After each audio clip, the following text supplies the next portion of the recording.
pretese e a antitese dentro da introdução.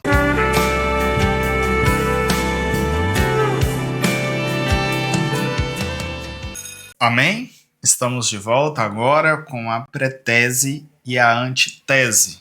Estamos dentro das partes de um sermão e estamos dentro da introdução. Aquela primeira parte, aquele primeiro momento em que logo após ler o texto você vai começar a dizer algo para a igreja, com o intuito de tanto preparar a mente, o coração para ouvir o conteúdo da mensagem, que é o corpo do sermão, quanto também para ganhar a atenção das pessoas naquele momento e para dizer para elas, em outras palavras, olha, você precisa ouvir esta mensagem. E hoje estamos aqui diante de algo que é a antitese ou a pré-tese. Lembrando que é algo não tão padrão em um sermão, ou seja, não é algo que você vai sempre ficar fazendo, mas é algo que pode ser transformador para a sua mensagem. E de antemão, já vamos antecipar aqui o que seriam essas duas palavras. De cara, você pode ver que as duas englobam o termo tese. E o que é tese? Então vamos lá. Tese, é importante definirmos tese, que é toda a sua argumentação, que é o que você está defendendo ou sobre o que você está falando. Existe, por exemplo, uma forma de linguagem, em vez de você dizer ideia sermônica ou ideia homilética, é você dizer tão somente tese. Então, a tese é a proposta que você quer pregar no seu sermão, ou o seu alvo. Por exemplo, se você dizer assim, sem fé é impossível agradar a Deus. A sua tese é o quê? É uma defesa de que é necessário ter fé. E de que, sem fé é impossível agradar a Deus, logo precisamos ter fé para agradar a Deus. Tese é isso. É o que você vai defender. Ou, no caso da antitese, é o que você vai combater. Ou que você vai ser contra. Então, a tese é uma ideia que você vai desenvolver. Toda ideia que você vai desenvolver no seu sermão, seja de forma positiva ou de forma negativa, é uma tese. O que é a forma positiva? Por exemplo, olha, nós devemos obedecer a Deus. Isso é positivo. Façamos isso. Mas também existe a forma negativa. Por exemplo, não devemos mentir.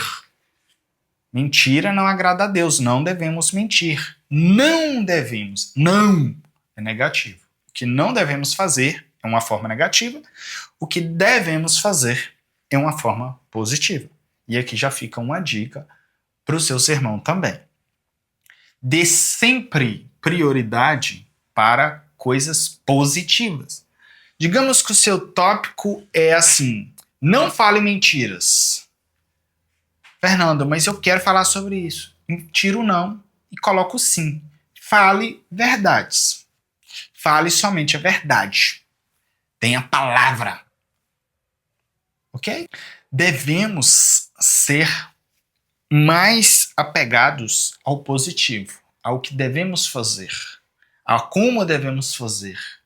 Não que no seu sermão não vai ter as partes usando a linguagem negativa, mas dê preferência para as divisões do seu sermão não ser negativa.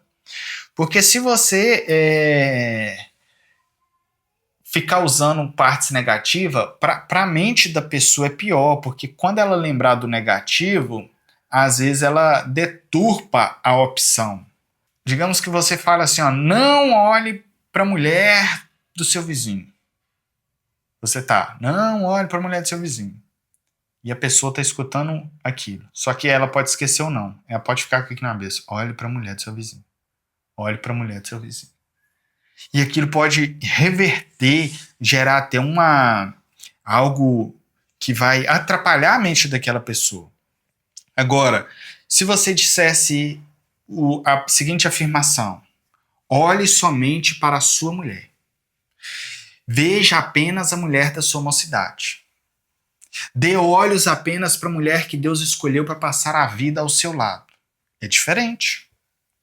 Porque quando a pessoa lembrar da frase, do jeito que ela lembrar, ela vai lembrar o quê? A mulher da sua mocidade, a sua mulher, a sua esposa, a sua companheira. Você não pode ficar tentando colocar pessoas. Por exemplo, você está pregando para jovens. Aí você vai e começa a falar para eles não ver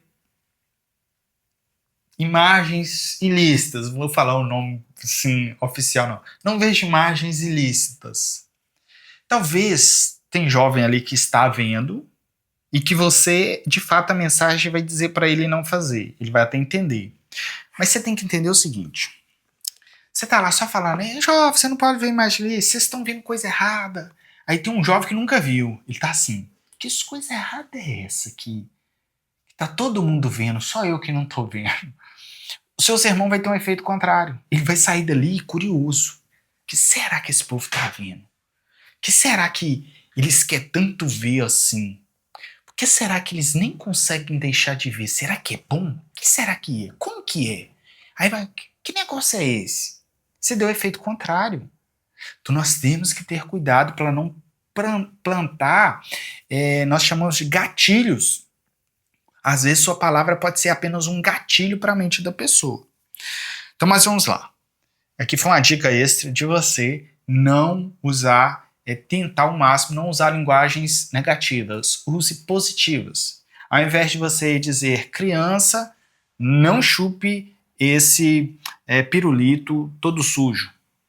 É melhor você dar a ele um pirulito limpo, novinho e dizer, criança, você quer um pirulito novinho? Eu aprendi isso com Jesus Cop, o Douglas Gonçalves, ele fala nessa ilustração, eu achei interessante. Que normalmente você quer chegar para as pessoas e dizer, você precisa largar isso, mas não apresentamos o que elas deveriam. Você não deveria adorar o santo. Por que não apresentamos o verdadeiro evangelho? Para a pessoa ver, uau! É isso. A gente quer não faça isso, não faça isso, não faça isso. Sendo que nós podemos dizer, maravilha, podermos achegar-nos a Deus. E você não sabe a experiência que eu tive com Deus esta semana. Me permita, vizinha, me permita, fulano, me permita, vizinho, me permita, meu amigo, te contar uma experiência que eu tive com Deus esta semana. Não, a gente quer dizer, olha, você tem que parar de beber, você tem que parar de fumar, você tem que parar de ir naquela igreja, você tem que parar de roubar. Se nós não estamos dando uma opção melhor para ele, para ela, consegue entender? O positivo é algo que deve ser feito, o negativo é algo que não deve ser feito. Tá joia? Tem essas preferências. E o que é então antitese e pretese? Antitese é algo contrário. Então veja bem, contrário. Ou seja, é algo que não vamos defender, é algo que vamos atacar ou desconstruir. Normalmente usamos esse termo, desconstruir. As pessoas estão com algo tão errado na mente, tão impregnado pelo que o mundo ensinou, pelo que as ideologias ensinaram, pelo que estão acreditando no meio científico, que às vezes você precisa chegar e fazer uma defesa contrária. Por exemplo, digamos que você quer falar sobre algo espiritual, mas você está diante de universitários e você quer usar uma antitese sobre essa questão da verdade. Por exemplo, sobre a verdade só é uma verdade se for cientificamente provada. Uma hipótese aqui. Aí você diz, estamos vivendo dias em que a verdade só é uma verdade se ela puder ser comprovada cientificamente. Vocês que estudam a universidade sabem bem, e possivelmente assim está a confiança de vocês, de que se algo não é cientificamente comprovado, não pode aceitá-la como verdade. Mas essa é uma visão do mundo.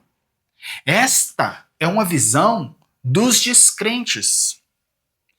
Quem conhece verdadeiramente a Deus sabe que essa ideia de que a verdade só é uma verdade se puder ser comprovada cientificamente é, na verdade, uma tentativa do mundo de gerar descrédito das questões espirituais e das questões sobrenaturais. Porque um cientista pode ser inteligente, e de fato é.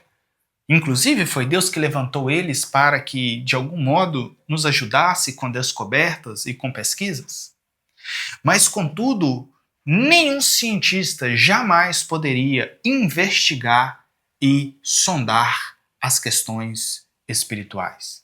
Porque o que é espiritual não é fruto de ciência, pode até ser fruto de uma investigação e de um conhecimento, mas algo apenas dado pelo próprio Deus.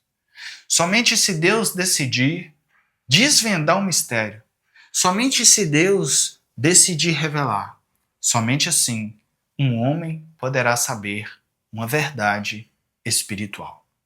Por isso que Daniel, quando tem a revelação do sonho, ele vai dizer que é Deus quem dá a revelação. Não era ele. Não era a perícia de Daniel. Não era a sabedoria de Daniel. Não era o lado científico de Daniel. Mas era o Deus que poderia dar a revelação.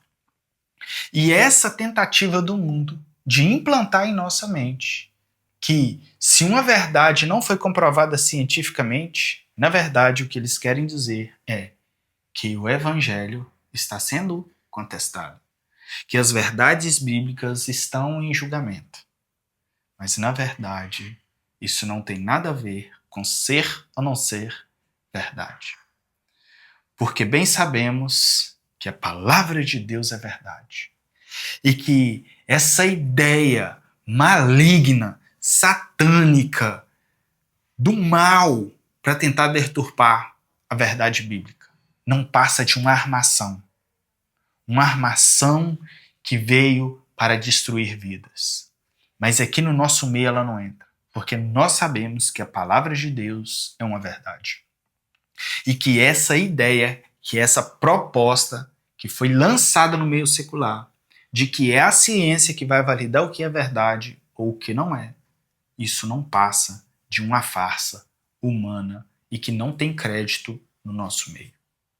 E hoje, irmãos, nessa noite, nós vamos estudar sobre verdades bíblicas incontestáveis que todo crente precisa saber. E a primeira verdade bíblica é: a palavra de Deus, ela é verdadeira. Vejamos as Escrituras Sagradas. Ou seja, meu tema é sobre palavras de Deus, meu tema é sobre evangelho, meu tema é sobre questões fundamentais da fé, mas eu escolhi uma antítese para começar a mensagem, e embora o que eu fiz aqui não ficou bonito, porque é improviso, mas quando você vai pregar algo desse tipo, você vai planejar, lembra que a introdução você vai planejar, você vai de fato elaborar bem o planejamento, vai saber bem ali dentro do seu assunto, dentro do seu tema, e você vai falar algo contrário, uma defesa contrária, se for necessário. Lembre que aqui é como se tivesse um contexto, digamos que estivesse circulando uma notícia. Um exemplo só para você entender. Digamos que eu quero pregar sobre a palavra de Deus, sobre a verdade de Deus, exatamente nos dias que estourou uma notícia em que a ciência descobriu algo e que eles estão espalhando. Do jeito que eu falei aqui, é simulado isso, tá bom? E eu quero pregar exatamente para dar ênfase e crédito à palavra de Deus, porque faz parte da nossa pregação isso. Ok? É tirar as distorções que o mundo está trazendo e trazer segurança, paz, conforto para aqueles que estão ouvindo a palavra de Deus. Aí, neste contexto, eu chegar com a antítese dessa e já entrar no sermão vai ser de grande valor. Isso é a antítese. É algo que eu estou desconstruindo ou que eu estou eliminando do meu sermão. Pode ser que sejam apenas uma eliminação. Olha, irmãos, normalmente quando se fala sobre crescimento espiritual, algumas pessoas entendem que estamos falando de cargos eclesiásticos. Isso surgiu na Idade Média devido ao fato de, naquela época, cargos serem comprados e quanto maior o cargo, mais se entendia estar perto da presença de Deus. Mas, contudo, hoje sabemos que o nível espiritual de alguém não tem a ver com essa elevação de cargos, principalmente se estes cargos não foram concedidos por Deus, mas pelo próprio homem. Ou se o homem usou-se das suas próprias mãos para adquiri-los, seja por meio de dinheiro ou por meio de influências externas. Isso não tem nenhum crédito diante de Deus, pois Deus não precisa de ser ajudado. Agora, se um homem, de fato, tem intimidade com Deus, vida de oração, vida de devoção, esta pessoa sim tem um nível espiritual e não por cargos. E por isso, nessa oportunidade, nós vamos ver o que de fato faz com que alguém tenha valor diante de Deus ou tenha um nível de intimidade maior com Deus. E não tem nada a ver com o cargo que você exerce. Então você, que não tem cargo nenhum, que é apenas um membro da igreja, que serve a Deus da forma que Deus te chamou, às vezes nem foi descoberta ainda pelas pessoas, você pode sim estar sendo considerado um grande homem de Deus, uma grande mulher de Deus. Nós vamos ver nessa noite 4 pilares fundamentais na vida daqueles que servem a Deus de uma maneira correta. Percebeu? Mas vamos lá para a pré-tese. Eu gosto mais da pré-tese, tá bom? Confesso que eu gosto mais de usar a pré-tese. Porque lembra que eu te disse que o ideal é você evitar de usar questões negativas e usar questões mais positivas? Quando você está fazendo uma pré-tese, você está fazendo uma defesa prévia. Mas essa defesa não é a defesa que você já vai fazer no seu texto. Por exemplo, eu já vi muito isso acontecer no sermão de Jonas. Inclusive, eu usei uma pré-tese no sermão de Jonas, mas não é essa mesmo que eu vou te mencionar agora. Existe uma pré-tese no sermão de Jonas sobre a palavra de Deus, e eu vou te explicar por quê. Eu usei uma pré-tese no sermão de Jonas sobre o povo que tinha a missão de espalhar o evangelho, ou o povo que tinha a missão de espalhar a verdade. Eu usei sobre o povo de Deus, missão de glorificar a Deus. Então vamos lá. O primeiro que eu tenho mais costume de ouvir é sobre a palavra. Mas por que Jonas se usaria uma pré-tese sobre a palavra? Lembra que pré-tese é uma defesa anterior à sua defesa principal. Ou seja, não é uma defesa 2 vezes a mesma coisa, não. É uma coisa diferente da que está por vir, mas tem que ter nexo. Eu quero defender aqui sobre a família, mas hoje eu vou pregar sobre ministério. Vai ter a ver a questão ministério com família? Não, não vai ter não. Então não fala. Mas por que no livro de Jonas normalmente se faz uma defesa prévia sobre a palavra de Deus?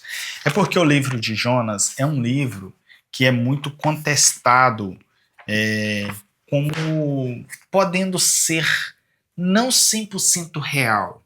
Veja bem, essa não é a minha fala. Eu estou te expondo a realidade do mundo com relação ao livro de Jonas. Existem pessoas, às vezes até religiosos, que acreditam que o livro de Jonas é uma história contada, exagerada, e que de fato o peixe não engoliu Jonas e que Jonas não ficou 3 dias no ventre do peixe. Ok? Então são pessoas que acreditam que ali, o que está ali não é literal. Eu te dei o contexto das pessoas, do mundo, com relação ao texto. Por isso que a pré-tese é importante. Por quê? Existem pessoas que vão estar ali te ouvindo que acham que será que o livro de Jonas é verdade? Porque você vai pregar no livro de Jonas, não é? Se você vai pregar no livro de Jonas e você está com pessoas que não estão muito dando crédito no que está ali, sua pregação é em vão. Então a sua pré-tese tem tudo a ver com o seu sermão. Por quê? Para que dê crédito no que você vai dizer, precisam dar crédito na palavra de Deus. Vai ter que acreditar na infalibilidade, na inerrância. E neste caso, você pode estudar dentro da teologia a questão de bibliologia, que é onde você vai ver essas questões da Bíblia Sagrada. O que nós acreditamos na Bíblia Sagrada? Sobre inerrância, sobre infalibilidade, sobre inspiração por Deus. E nós damos crédito total a ela. E aí, existe até uma forma de falar que alguns gostam de usar no livro de Jonas, que é o seguinte. Se a Bíblia falasse que é Jonas que engoliu o grande peixe, nós acreditaríamos, porque nós damos crédito à palavra de Deus. Isso é uma brincadeira que as pessoas acabam fazendo ali. Mas enfim, você vai fazer uma defesa neste momento sobre a inerrância da palavra de Deus, sobre a veracidade da palavra de Deus, sobre o fato de que se está escrito ali que um grande peixe, não é baleia, tá, irmãos? Não é baleia. Um grande peixe engoliu Jonas e ele ficou 3 dias no ventre do peixe. Nós devemos acreditar. E aí você vai falar sobre a palavra de Deus. Você vai estudar sobre ela, vai fazer ali uma pré-tese defendendo a palavra de Deus, sobre que ela é digna de crédito, por que ela é. Aí você pode contar exemplos, você pode contar história, você pode ir em outro texto para defender a palavra de Deus. Por exemplo, Paulo a Timóteo vai dizer que a palavra ela é apta para isso, para aquilo outro. Você pode ir lá e dizer para discernir pensamentos. A palavra é apta para transformar.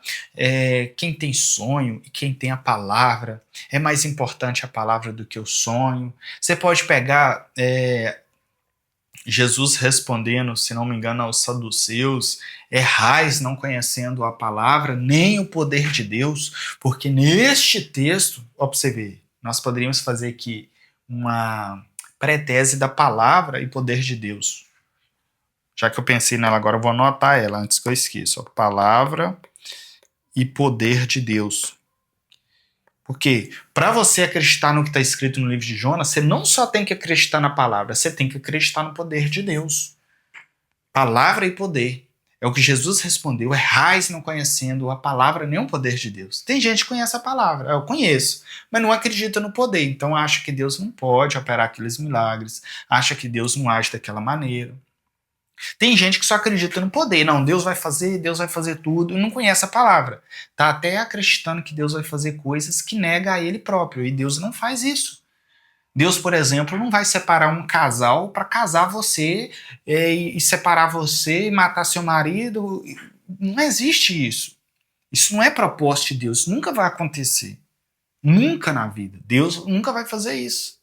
Então, às vezes, você está até acreditando, alguém te prometeu, ó, Deus vai fazer isso para fazer isso. E você, eu acredito no poder de Deus, Deus vai fazer mesmo. Só que você não conhece a palavra. Você conhecer essa palavra, você sabe, isso é mentira. Isso é profecia do cão. Isso não é verdade, isso não vai acontecer. Por que não vai? Porque Deus não nega a sua própria palavra. Porque a palavra de Deus é verdadeira, ela é fiel. E Deus dá crédito à sua palavra, Deus sustenta a sua palavra. Consegue entender? Mas, ou seja, pré-tese no livro de Jonas. Qualquer defesa que você vai falar sobre a inerrância da palavra de Deus, sobre que ela é digna de crédito, que tudo que está escrito nela, nós devemos acreditar. Lógico que você não vai terminar sem falar o porquê essa pré-tese. Por exemplo, você está lá fazendo uma defesa, e neste livro, ou você já poderia começar com um motivo. Irmãos, o livro de Jonas é um dos livros que enfrentam grandes discussões e debates sobre sua veracidade, sobre a sua literalidade. Muitos se propõem a acreditar que o livro de Jonas é uma ficção, é uma historieta, é algo inventado, é algo contado. Mas nós sabemos que se está escrito é verdade, e se Deus disse, e se na palavra de Deus está escrito que um grande peixe engoliu Jonas, de fato, um grande peixe engoliu Jonas, e nisso acreditamos. A grande intenção do mundo sempre foi deturpar a palavra de Deus. Eles dizem isso, fazem isso. Aí eu entrei na minha pré-tese. Na verdade, até usei uma antitese aqui misturada, que é o que eles pensam, mas o meu foco é fazer a defesa, por isso que é chamado de pré-tese. Eu vou estar sempre defendendo que a palavra de Deus, ela é necessária, que digna de crédito, de grande valor, de grande importância. Poderia fazer a pré-tese sobre palavra e poder. Usar aquele texto, poderia ir num outro texto só para fazer essa pré-tese. Por exemplo, irmãos, nessa noite nós vamos meditar em uma palavra que precisa fé e crença na autoridade bíblica. Eu sei que vocês já conhecem a palavra e dá o devido crédito a ela. Mas nessa noite nós precisamos, antes de entrar neste texto, na mensagem nossa para essa noite, nós precisamos aqui discorrer a respeito da importância e necessidade de tanto conhecer a palavra quanto o poder de Deus. E Jesus, em determinado momento, sendo questionados pelos saduceus a respeito de uma viúva que teve alguns maridos, pergunta tentando pegar Jesus com a própria palavra, com os próprios ensinamentos antigos, de qual ela seria marido. E Jesus diz naquela noite, naquele momento: errais não conhecendo as Escrituras nem o poder de Deus. O que nos requer dizer, irmãos, que se errarmos com relação ao conteúdo da palavra ou com relação à capacidade de Deus de executar atos, nós vamos errar em todos os momentos da vida. Você pensa que os saduceus não conheciam a palavra? Eles conheciam, mas eles não conheciam o poder de Deus. Ou conhecendo, eles não davam o devido crédito. E quem são os saduceus? Saduceus são aqueles que não acreditam em mundo espiritual, não acreditam em anjos, nem em demônios, nem na vida após a morte. Por isso, qualquer coisa que a palavra de Deus ensinasse a respeito dessas questões, eles não dariam o verdadeiro crédito. Mas nós bem sabemos que todas essas coisas são verdadeiras, são dignas de crédito. E ao entrar neste texto, nós já precisamos entrar aqui com uma fé, com uma crença, com uma autoridade das Escrituras saltando aos nossos olhos e com o poder de Deus em vista. Pois só existe um modo de entender o livro de Jonas. É entender que o poder de Deus está acima de todas as coisas. É entendendo que Deus pode fazer algo que nunca foi visto na história. Inclusive, o livro de Jonas é de grande influência e de grande conhecimento, exatamente por Deus decidir fazer algo uma única vez. Mas o livro de Jonas não é apenas uma narrativa, não é apenas uma história criada, pois o próprio Jesus disse que ele daria apenas um sinal àqueles que te pediram um sinal. Jesus disse: eu darei apenas o sinal de Jonas, que seria referente a estar 3 dias dentro do seio da terra, assim como Jonas esteve 3 dias no ventre do peixe. Se a história de Jonas fosse uma história contada, Jesus não teria usado ela como exemplo. Jesus testifica a respeito da história de Jonas. E ainda que ele não tivesse feito isso, o próprio fato de crermos na palavra de Deus, de conhecermos a palavra de Deus, sua fonte, sua autoridade, e de conhecermos o poder de Deus, já é suficiente para acreditarmos e para darmos o devido crédito de que, se Deus disse, é verdade, se está escrito, é digno de crédito, e se a palavra de Deus nos disse algo, por mais que seja estranho demais ou pesado demais, é verdade. Por isso, irmãos, tendo em vista que a palavra de Deus e o poder de Deus é totalmente possível nos garantir a veracidade do que está escrito no livro de Jonas, nós vamos meditar neste incrível texto nessa noite.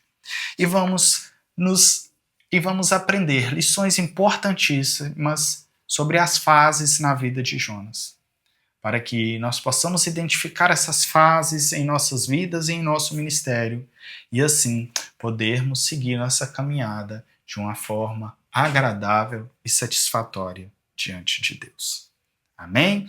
E a primeira lição que nós tiramos do livro de Jonas é: eu acredito que, por mais que ficou aqui um pouco cansativo, eu confesso que ficou um pouco cansativo, porque é muito difícil ilustrar algo assim, sabe? Ao mesmo tempo ilustrando e te dizendo como que faz e tentando te dar um exemplo, misturando com diálogo. Mas eu tenho uma convicção de que na hora que você ouvir sermões a partir de agora, é isso que eu quero inicialmente. Eu não quero que você use a pré-tese e a antitese sem conhecer. Eu te disse o que é, eu te dei uma ideia do que é. E a partir de hoje, na hora que você ouvir sermões, e já vou te dizendo algo, não é qualquer sermão que você vai ouvir isso. São sermões de alto padrão. Houve uma conferência, algum evento. Normalmente são sermões aí de 1 hora 10, 1 hora e 20, 50 minutos. Daí para cima, normalmente, você vai ver a pré-tese e a antitese. E observa como foi que o pregador começou. Ele começou combatendo algo? Opa, ele está usando uma antitese. E aí você vai perceber o impacto que teve. Aí você vai analisar. Foi bom? Foi ruim? Segurou as pessoas até o final? Ajudou a esclarecer? Deu mais ênfase? Agregou? Porque às vezes foi só para fazer. E só para fazer não adianta. Tá bom? Então analise esses fatores, se foi bom. Do mesmo modo, a pré-tese. Você viu alguém fazendo uma defesa antes. A pessoa está falando sobre a palavra de Deus, e de repente ela entra no texto, vai falar sobre testemunho. Aí você tem que entender se ela usou uma pré-tese ou se de fato ela ficou vagando sem saber para onde estava indo. É diferente. Quando a pessoa faz uma antitese e uma pré-tese, primeiro, é na introdução, e ela é muito direta na tese ou na pré-tese, ou na tese que ela está defendendo, ou na tese que ela está desconstruindo.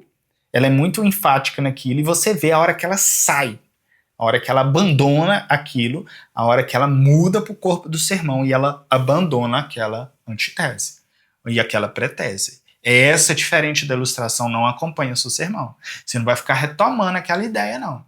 Tá bom? Não fica retomando. Normalmente não. Não é o propósito, pelo menos. Não que você não possa, não faz parte do propósito. Não está no nosso cronograma, no nosso calendário, ficar retomando essas ideias. Mas, em alguns casos, você vai poder querer fazer isso. Após ouvir algumas pessoas pregando e usando tanto a antitese quanto a pré-tese, ou se você já te deu uma luz e você já até lembra de algum caso que você já ouviu e você se sente confiante para praticar, comece e veja, né, ali tem essa noção de como que vai ficar, mas seja prudente, não gaste tempo demais. Normalmente, quando você usa uma antitese e uma pré-tese, ela consome um pouco mais do seu sermão. Aí você tem uma liberdade um pouco maior de estender aqueles 10% que eu te disse. Mas também não pode chegar a 50%. Então, por exemplo, o normal não é 10%. Se você vai fazer uma antitese e uma pré-tese, pode ser que você vai usar 15%, 20% do sermão, porque ainda sobra 80%. E digamos que a sua conclusão vai ser um pouco mais rápida, você não vai usar nem 10%, então sobraria ali em torno de 70% a 75% para o corpo do sermão.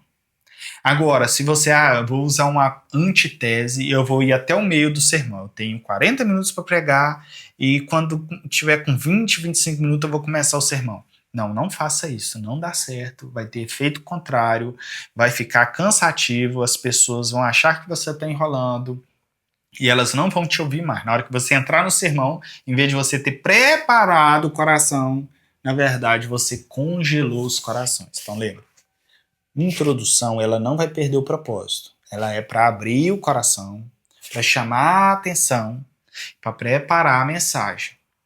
Então, a antitese ou a pré-tese também vai ter esse esse fundamento. Você vai entrar combatendo algo que vai trazer as pessoas junto com você. Ou você vai entrar defendendo algo que vai trazer as pessoas junto com você. Qual é o benefício, então, desses dois que eu te falei, a pré-tese e a antitese? Primeiro, que você muda o assunto depois de um certo tempo. Isso recomeça de novo e dá um senso de enfado menor. Por isso que é muito usado em sermões muito longos. Por quê? A pessoa está meia hora te ouvindo já e você começa algo, entre aspas, novo. E vai pregar mais 1h10. Ou seja, vai pregar 1h40, mas você não ficou 1h40 dentro da mesma questão. Porque você usou ali cerca de 30 minutos numa pré-tese ou numa antitese. Então tem esse efeito, tem esse lado bom. Outro lado bom é que se você tem muito tempo para pregar e não teria argumento suficiente, você vai tratar de um assunto e depois vai começar o seu sermão do zero, entre aspas, do zero. Você vai ter mais argumento, mais assunto, sem ser tão enfadonho, e isso pode ser útil para você também. Amém? Tome cuidado. Eu te ensinei algo aqui que não é muito de iniciante. Ou melhor, tentei te ensinar, porque é algo um pouquinho mais complexo. Eu tentei te falar um pouco aos arredores, para você ter noção do que é, para você começar a sondar e observar. Eu já usei, inclusive eu falei que ia falar, né? O que eu usei aqui em Jonas foi o povo de Deus, missão de glorificar a Deus. A pré-tese que eu usei no meu sermão foi sobre a história da igreja, sobre o povo que tinha a missão de glorificar a Deus, de levar a palavra de Deus, e que este povo era o povo judeu, e que eles cumpriram de certo modo, porque na plenitude dos tempos, quando tudo está preparado para receber o evangelho, os judeus ajudaram com as sinagogas, com a esperança do Messias, com o Antigo Testamento, enfim, com a crença em um único Deus, entre algumas outras coisas que eles contribuíram para a história da igreja cristã. E mais eu disse que no tempo antigo, quem tinha a missão de glorificar a Deus, de espalhar a palavra, a promessa de Deus, dar bom testemunho, ser luz do mundo, era o povo judeu. Que embora hoje somos nós, que por muitas vezes também não estamos cumprindo bem o ministério. Mas naquele tempo eram os judeus. E aqui estamos diante de um homem que não só é um judeu, mas era um profeta que ouvia a voz de Deus, que tinha uma missão extraordinária de espalhar a verdade de Deus, de glorificar Deus. Mas ele está em uma situação em que ele não está fazendo isso. Este é o profeta Jonas, com uma missão extraordinária, mas tem algumas questões que estão atrapalhando o seu ministério. Assim como eu e você, por muitas vezes, não estamos glorificando a Deus como deveria, principalmente no exercício do nosso ministério, e nós vamos ver o que aprendemos com Jonas. O que temos a ver com a história de Jonas? Que lições essa história nos ensina? É lógico que muita coisa acontece e isso vai ter efeito no meu sermão. Neste caso, vai ter efeito. Por exemplo, que efeito, Fernando? Na hora que eu chego, naquele momento em que ele está no barco, e que os homens que estão ali, que adoram outros deuses, falam, olha, clama ao teu Deus, talvez ele te ouça. O que eles estão dizendo? Eles estão evangelizando Jonas.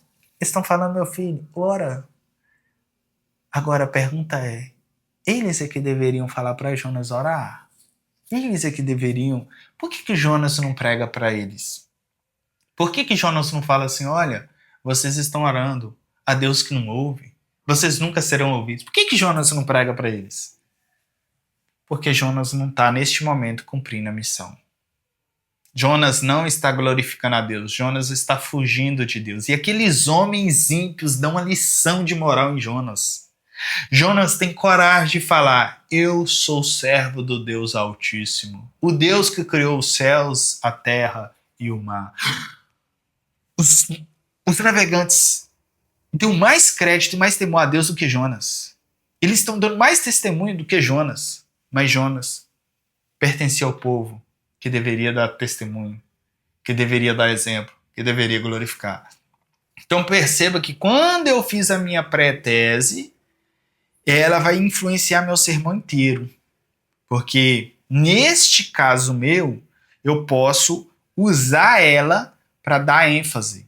Ok? Neste caso eu retomei ela em alguns momentos. Não retomando assim, lembra que eu falei no início? Não é isso. Não precisa, porque está na mente do povo.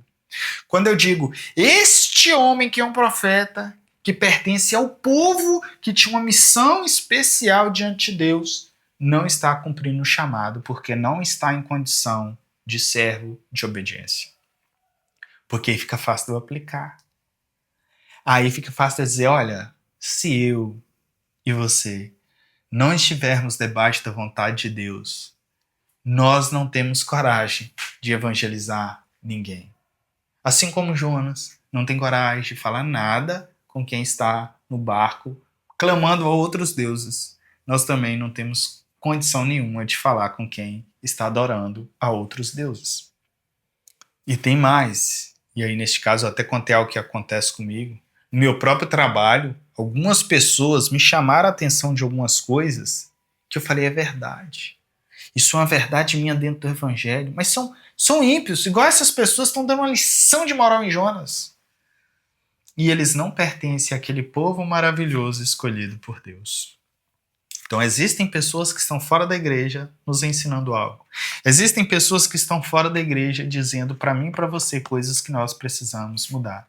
Mas a missão de glorificar a Deus, de espalhar o evangelho, de ser luz, está comigo e está com você. E não é porque estamos sendo envergonhados pelo mundo que nós devemos parar e desistir, mas é para nós acordarmos e voltarmos a cumprir o chamado e o ministério de Deus. Mas eu poderia ficar aqui a noite inteira falando sobre essa influência da minha pré-tese, que foi uma pré-tese, que eu não estou falando algo contrário. Eu fiz um levantamento histórico sobre